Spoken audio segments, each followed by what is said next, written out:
family's coming to spend a few days over the holidays, and they're bringing the dog with them. What's the best way to go about it? First steps is we don't want your dog to wake up and all of a sudden life is different. There's another dog in the house.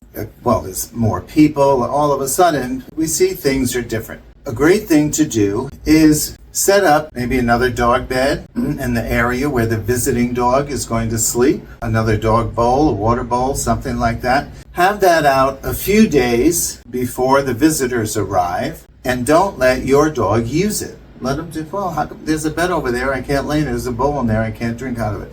Well, because it's not for you. So now the dog knows something's coming. So we try to do little things like that. If you are going to visit, your dog knows a go to your bed or go to your place command. Great. And you bring the bed with you. You bring the placemat, beach towel, anything. You bring something for your dog to lay on. So you assign him, this is where you're going to sleep while we're here. This is your spot in this place.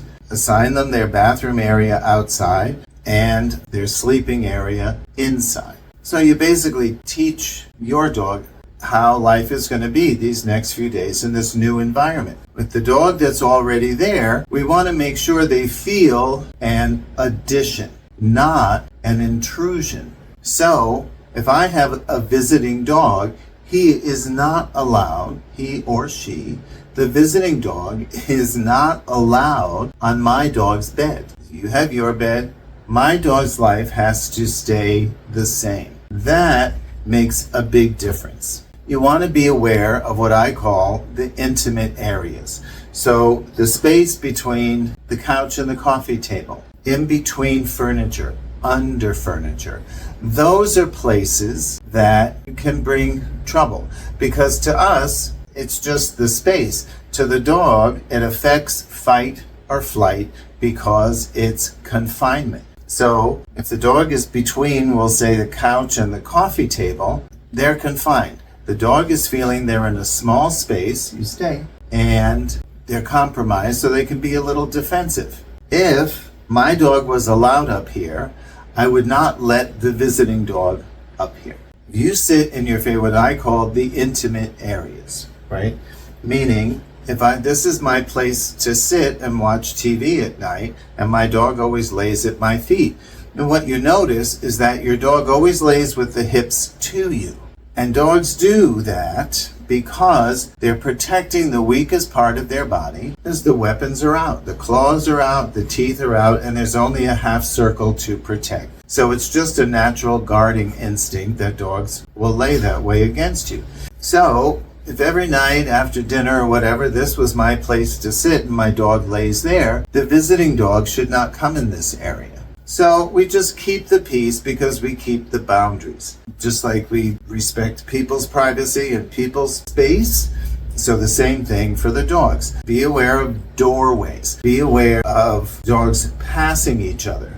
So if one dog is walking around the table or a kitchen island clockwise and the other one's going counterclockwise, when they pass, they might not like that. There's something's a little head on there. Sometimes, if you're concerned about how dogs are getting along, those are the kind of scenarios where competition can start. Passing each other, doorways, intimate or crowded areas. So be aware of what we consider a crowded area versus what the dogs would consider a crowded area. I make it a point not to let dogs under anything. I don't want any dog under the table, under the coffee table, under furniture. It's too den-like. Dogs confine themselves, they corner themselves to give them confidence in protection. So we want the dogs out in the open.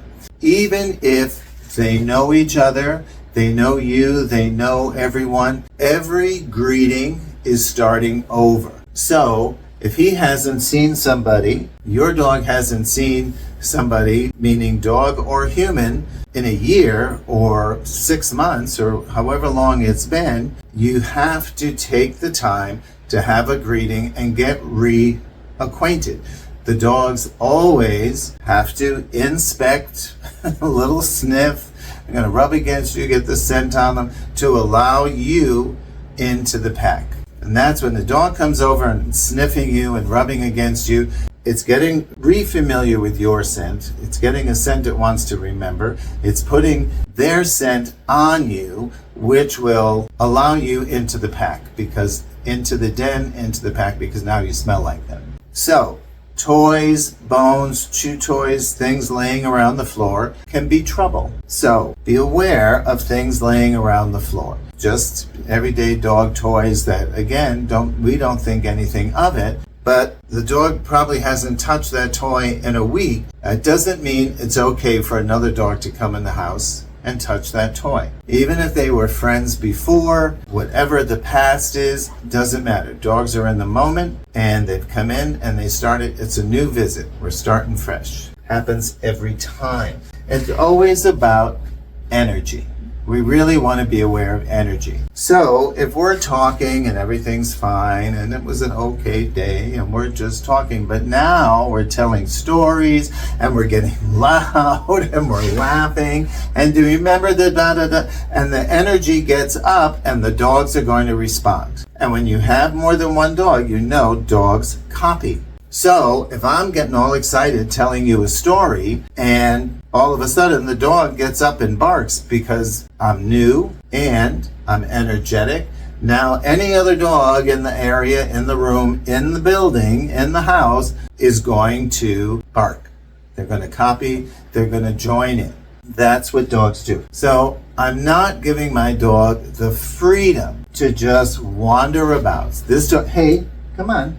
So you see all this busy work, he's got a scratch, it's because he wants to get up. Here's a good point. Always look for the first thing that moves. This dog has never been in this room or on this sofa. So this is the way you live in this room. This is the way you're going to behave in this space. So I'm not going to give him the freedom to go sniffing around and take ownership. So when the dog is following a direction, following a command, and listening versus making their own choice, it's always a completely different mindset for the dog. So, because I invited him, come on up, and told him to lay down here, it's a whole different perspective than if he just decided to hop up here.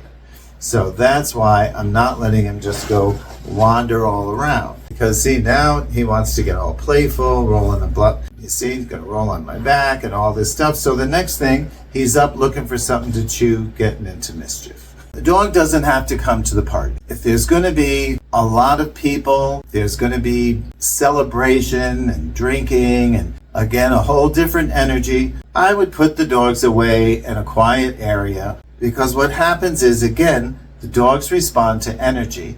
The other thing we want to be aware of is people tend to think they can do with any dog what they do with their own dog. So people will interact with a new dog, with your dog, and it's very common. People say, this is what my dog does. This is what I do with my dog. Well, then you do that with your dog. Leave my dog alone. So I would just be careful that people don't cross boundaries and unintentionally scare. You know, a dog is not going to listen to just anyone, and not everybody knows that. So they don't need to be at the party. If food falls, let them have it. You're never going to be faster than the dog. So unless it's something really dangerous, if you try to get there first, at best you're going to arrive at the same time, and that's how people get bit. Now, the dog, did he bite you?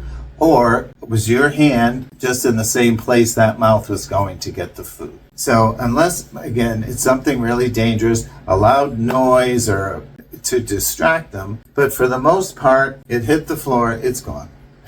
Get another one. Because, again, this is where confrontation and accidents happen. The dogs respond to energy. One dog goes after a piece of food on the floor, now the other dog's coming and the people are going, and it's all just competition. Dogs live in competition. So if you're visiting with your dog and you brought your dog's bed and now you take the dog outside and you show him where the bathroom is going to be for the next few days and you teach him how to live there. And remember, the leash is a tool for training. So to keep the dog on the leash with you, so that he can't wander off and get into trouble. He can't wander off and get into mischief with the other dog. As we go, you stay here. As we put the leash on, things are going out. As we say, two kids will do what one kid won't, right? So two dogs together, they're going to want to play, they're going to want to roughhouse, and we don't want them necessarily to do that in the house. If things are going to get knocked down or broken, or the dog, wants to investigate in a new environment with other dogs around. Keep the boundaries, keep structure, keep control. Just assign everything. Time to play, time to stay. So I'm not letting him make the choice of jumping off the couch because that's energy. So if he jumps off the couch, other dogs are all going to jump up. They're all going to want to see what's going on. So you teach the dogs to be calm, teach them to stay, and make a comfortable and safe holiday for everyone, dogs and humans. So have a very Merry Christmas. Santa says everyone would love a copy of The Affection Connection, a great book with all kinds of stories, training tips. Everything we just talked about is all in my book, The Affection Connection, available on Amazon. And a great gift for future dog owners, current dog owners. More than instructions, there's stories and tips on behaviors and dogs' behaviors and perspective. So I hope that helps. You can reach me at my website, peaceofmindcanine.com. Keep your questions in the comments. I look forward to hearing from you and helping any way I can. Thanks. Bye for now.